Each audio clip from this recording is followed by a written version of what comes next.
وجاء اخوت یوسف، آ گئے یوسف علیہ السلام کے بھائی۔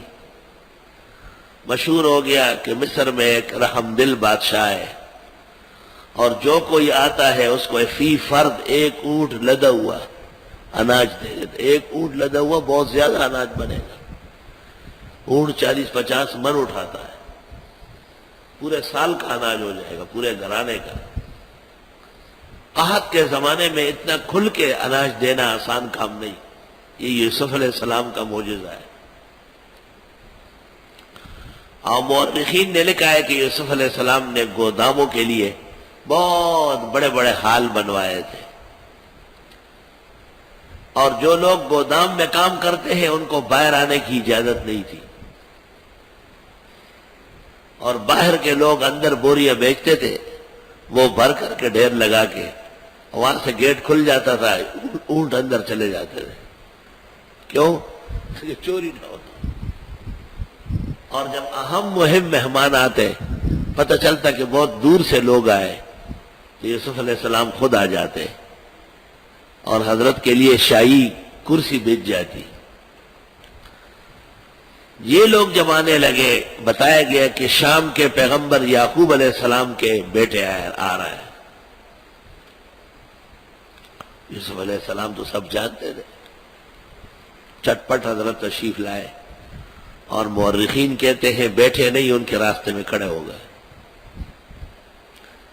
یوسف علیہ السلام تو ان کو ایک ایک جانتا ہے، اور وہ تو کنویں میں ڈال چکے تھے، قافلے والوں کو بیچ چکے تھے۔ ان کو یہ کہاں خیال ہے کہ 28 سال یا 40 سال گزرے ہیں اور یوسف بادشاہ مصر بن گئے، اور آ گئے برادران یوسف فدخلوا علیہ، پس داخل ہوئے حضرت کے پاس، آپ کے سامنے گزرتے تھے۔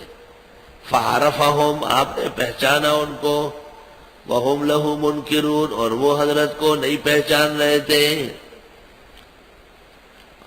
حضرت یوسف نے عملے کو تاکید کی کہ یہ بہت دور سے آئے ہیں اور وہاں کے پیغمبر کے بیٹے ہیں، ان کی خصوصی مہمانی کرو۔ وَلَمَّا جَهَّزَهُمْ بِجَهَازِهِمْ، اور جس وقت تیار کیا ان کو، تیاری سفر کرا کے واپس ہو رہے، قَالَ أَتُونِي بِأَخٍ لَكُمْ مِنْ أَبِيكُمْ، فرمایا لے آؤ میرے پاس وہ بھائی جو تمہارا باپ شریک ہے۔ کہتے ہیں کہ انہوں نے کہا تھا کہ ہم 12 بھائی تھے، ایک گم ہو گیا، ایک ہے، لہذا ہمیں وہ 11ویں کا بھی پیمانہ دے دیں۔ تو 2 روایتیں معلوم ہو رہی ہے۔ ایک تو یہ کہ حضرت یوسف نے پیمانہ دے دیا اور کہا تصدیق کے لیے بھائی کو لے آؤ، ورنہ اب کے تو میں نے صرف تمہارے کہنے پہ اعتماد کیا، اگلی مرتبہ اگر ساتھ نہیں لائے تو جھوٹے ہو گئے۔ الا ترون، دیکھتے نہیں، انی اوفی الکیلا، میں بر کے دیتا ہوں پیمانہ، وانا خیر المنزلین، اور میں بہترین مہمان نواز ہوں۔ فإن لم تاتونی بہ، اگر تم نہیں لائے اس کو، فلا کیل لکم عندی، کوئی پیمانہ نہیں ملے گا میرے پاس، ولا تقربون، نزدیک نہیں آنے دوں گا۔ قالوا، کہنے لگے، سنراود عنہ اباہ، ان قریب راضی کریں گے اس کے بارے میں ان کے والد کو، وإنا لفاعلون، اور ہم ایسا کر کے رہیں گے۔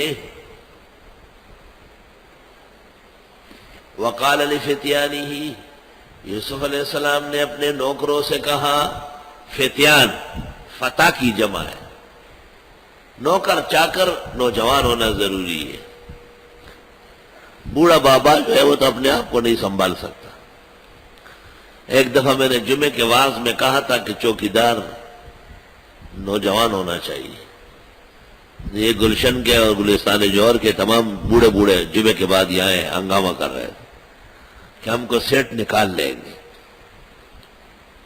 ہم کہاں جائیں۔ تو اگلے جمعے کو میں نے کہا کوئی شک نہیں کہ نوجوان ہونا چاہیے، لیکن نوجوان سے خطرہ زیادہ ہے۔ بوڑھا بابا بوجھ بزرگی کے عفت میں ہوتا ہے، میں روز چوکیداران غریبانان بے روزگار کی مانا مخبشی. کہا حضرت یوسف نے اپنے نوکروں سے ڈال دو ان کی پونجی ان کے سامان میں. اجعلوا بضاعتهم فی رحالہم، ڈال دو ان کی پونجی ان کے سامان میں. لعلہم یعرفونہا، ہو سکتا ہے وہ پہچان لے. اذا انقلبوا الی اہلہم، جب پلٹ جائے اپنے گھر والوں کی طرف. لعلہم یرجعون، تاکہ واپس. بات سنو، یوسف علیہ السلام نے جو انہی کا پیسہ سکہ جو اناج کے لیے لائے تھے واپس لپیٹ کے ایک کے سامان میں رکھ دیا. کہتے روبیل کے سامان میں رکھا. روبیل، اس بھائی کا نام تھا روبیل. جب شام پہنچے اور سامان اناج کھولا تو ایک بوری میں باقاعدہ وہ ساری پونجی نکل آئی. یعقوب علیہ السلام نے کہا کہ یہ غلطی ہو گئی ہے اور یہ واپس لے جانا بہت ضروری ہے، اور ہم کسی کی چیز نہیں رکھتے. یوسف علیہ السلام کو یہ فکر ہوئی تھی کہ یہ لوگ دوبارہ کیسے آئیں گے، اس کے لیے پونجی چاہیے، تو دیر لگائیں گے تو میرے بھائی بنیامین کے آنے میں دیر ہو جائے گی. حضرت یوسف نے یہ ایک تدبیر فرمائی تھی. حضرت یوسف کی مصلحت یہ تھی کہ ان کو آنے میں آسانی ہو جائے، اور یعقوب علیہ السلام نے واپسی پونجی دیکھ کر بیٹوں کو کہا کہ دیانتداری کا تقاضا ہے، فوراً جاؤ. فَلَمَّا رَجَعُوا إِلَىٰ أَبِيهِمْ، جس وقت یہ چلے گئے اپنے والد کے ہاں. قالوا یا ابانا، کہنے لگے ابا جان. منع منا الکیل، روک لیا گیا ہم سے ایک پیمانہ بنیامین کا. انہوں نے کہا پہلے بھائی پیش کرو پھر میں دوں گا. یہ دوسرا قول ہے اور یہ زیادہ قوی ہے قرآن میں. بعض کہتے ہیں کہ والد کا دل نرم کرنے کے لیے انہوں نے یہ قول کیا ہے. فارسل معنا، پس جانے دے ہمارے ساتھ. اخانا، بنیامین بھائی کو. نقتل، اس کا پیمانہ بھی بھر لائیں گے. وَإِنَّا لَهُ لَحَافِظُونَ، اور ہم اس کا بھی خیال رکھیں گے جیسے یوسف کا خیال رکھا. دا بدو دا بدی دی اور دا دائرہ تا مڑ کو ننے بیارہ کرش بیری. آئیسان قال هل آمنکم علیہ، یعقوب علیہ السلام نے کہا میں باور نہیں کروں گا تم پر اس بارے میں. الا کما منتکم علی اخیہ من قبل، جیسے تم پر باور کر چکا تھا اس کے بھائی کے بارے میں اس سے پہلے. فاللہ خیر حافظا، پس اللہ بہترین حفاظتی ہے.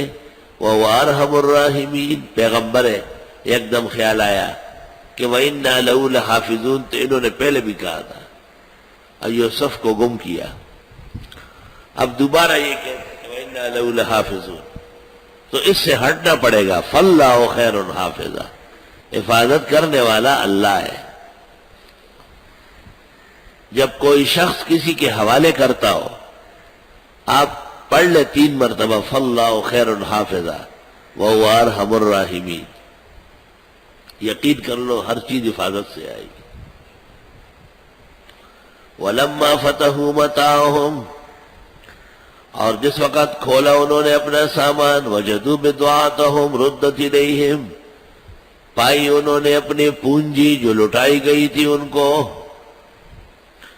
قالوا یا ابانا، کہنے لگے ابا جان. ما نبغی، ہم کو کیا چاہیے. حاضی بضاعتنا ردت الینا، یہ ہماری پونجی ہے ہم کو لٹائی گئی. ونمیر اہلنا، اور اناج لے آئیں گے گھر والوں کے لیے. مار یمیرو، مار یمیرو، میر کو میر اس لیے کہتے ہیں کہ وہ پوری قوم کو اناج پورا کرتا تھا. مار یمیرو مانا اناج لانا. اور ہم اناج لے آئے اپنے اہل و عیال کے لیے. ونحفظ اخانا، خیال رکھیں گے بھائی کا. ونزداد کیل بعیر، اور بڑا کے لے آئیں گے ایک پیمانہ بھر کر. ذالک کیل یسیر، یہ پیمانہ ملنا تو آسان ہے کیونکہ بادشاہ مصر نے خود کہا ہے. قال لن ارسلہ معکم، یعقوب نے کہا نہیں جانے دوں گا تمہارے ساتھ. حتی تؤتونی موثقا من اللہ، یہاں تک کہ دے دو مجھے مضبوط عہد اللہ کا، لتعتننی بہ، کہ تم ضرور لاؤ گے اس کو، الا ان یحاط بکم، مگر یہ کہ تم سب گرفتار ہو جاؤ۔ فلما آتوہ موثقہم، جس وقت انہوں نے دے دیا حضرت یعقوب کو پختہ عہد و پیمان، شاہ عبد القادر نے تفسیر میں لکھا ہے، موضح کے علاوہ شاہ عبد القادر کی ایک اور تفسیر مفصل ملی،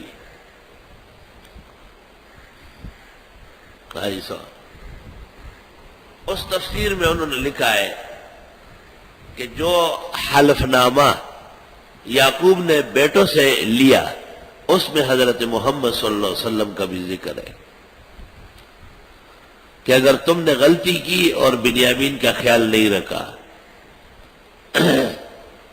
تو تم کو بروز محشر حضرت محمد صلی اللہ علیہ وسلم کی دعائے شفاعت نصیب نہ ہو، کیونکہ آپ سب کے شافع و مشفع ہیں۔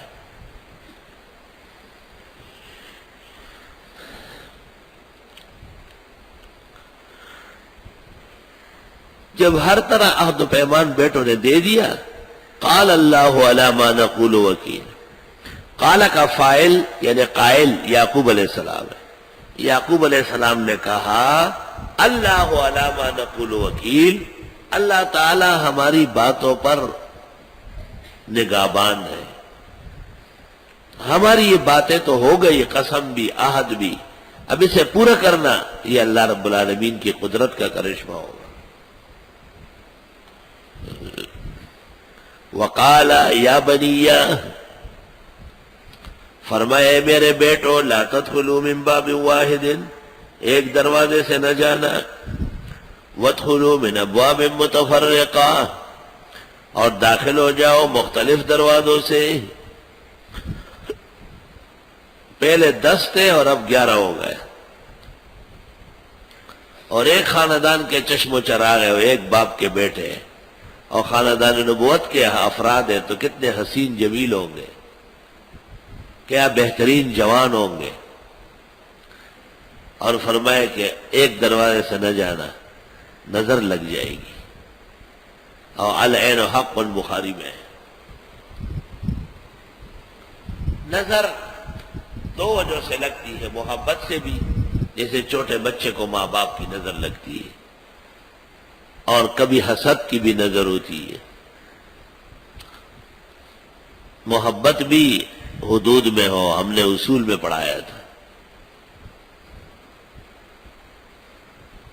جس وقت کوئی شخص کسی چیز کو محبت سے دیکھے تو کہتے ہیں اس کی آنکھوں میں ایک کرنٹ پیدا ہوتی ہے، اور وہ کرنٹ جس کو یہ دیکھ رہا ہے یا تعریف کر رہا ہے اس کو جلا دیتی ہے، اس لیے کہتے ہیں کہ اصوابت ہو عین، اس کو نظر لگ گئی، اور نظر لگتی ہے۔ آئے سوال ابو سہیل ابن حنیف رضی اللہ تعالیٰ عنہ کو، ابو سہیل ابن حنیف کو عامر بن ربیعہ کی نظر لگی تھی، مستند واقعہ ہے حدیث و تفسیر میں۔ ابو سہیل رضی اللہ عنہ گھر میں نہا رہے تھے، غسل خانے میں ایسا ہاتھ اٹھایا، یہ جگہ ذرا زیادہ گوری ہوتی ہے، عرب کو تور اسپری لیدر ہے۔ عامر بن ربیعہ باہر گزر رہے تھے، کھڑے ہو گئے، کہا واہ واہ واہ، سر چمکیلے ہاتھ ہے۔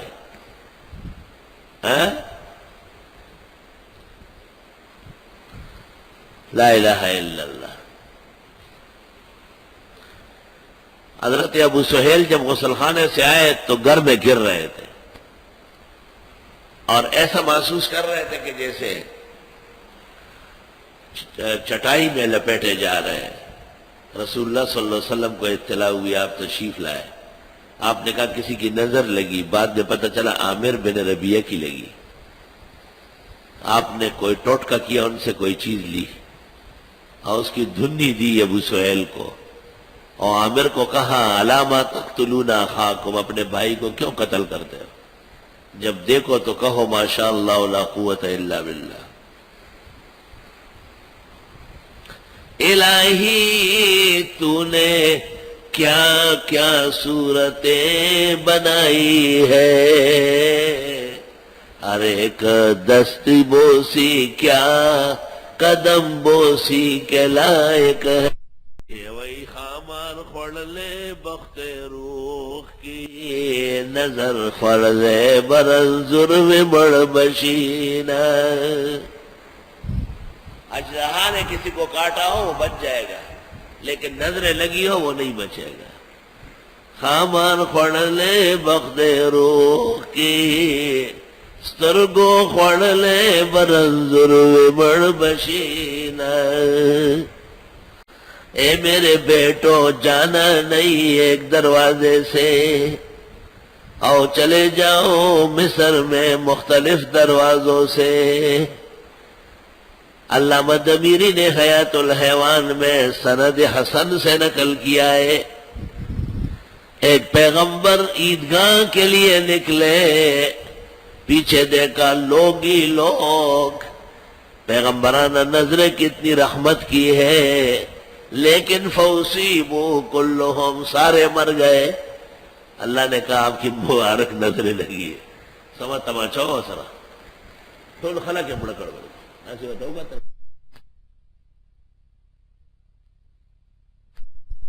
میں نے دیکھا ہے کہ جتنا شفیق ہوتا ہے اس قدر نظر ہوتی ہے۔